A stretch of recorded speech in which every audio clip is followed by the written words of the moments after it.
यह कथा सिद्धार्थ के जीवन के उस दौर की है जब वे बुद्धत्व को प्राप्त नहीं हुए थे और निरंजना नदी के तटीय वनों में वृक्ष के नीचे ध्यान करते थे।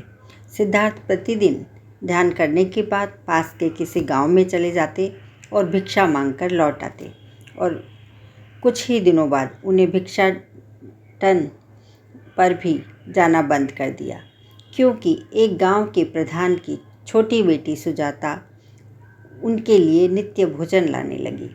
कुछ दिनों बाद उसी गांव का एक चरवाहा भी सिद्धार्थ से प्रभावित होकर उनके पास आने लगा। उसका नाम स्वस्ति था। एक दिन स्वस्तिक ने सिद्धार्थ बातें कर रहे थे कि सुजाता भोजन लेकर आई है।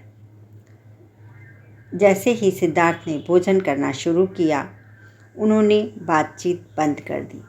स्वस्तिक ने बात करने की कोशिश की तो सिद्धार्थ ने इशारे से उन्हें चुप करा दिया और वह चुप हो गया। जितनी देर वह भोजन करते बिल्कुल चुप रहे। स्वस्तिक को हैरानी हुई। उसने सिद्धार्थ से भोजन करने के उपरांत पूछा, गुरुदेव, आप मेरे आने के बाद निरंतर वार्तालाप करते रहे, किंतु भोजन के दौरान एक शब्द भी नहीं बोले और मुझे भी चुप करा दिया। मैं तो भोजन करते करते भी बातें कर लेता हूँ।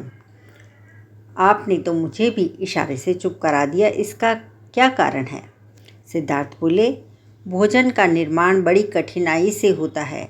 किसान पहले बीज बोता है, फिर पौधे की रखवाली करता है, फिर पौध काटता है, तब कहीं जाकर अनाज पैदा होता है।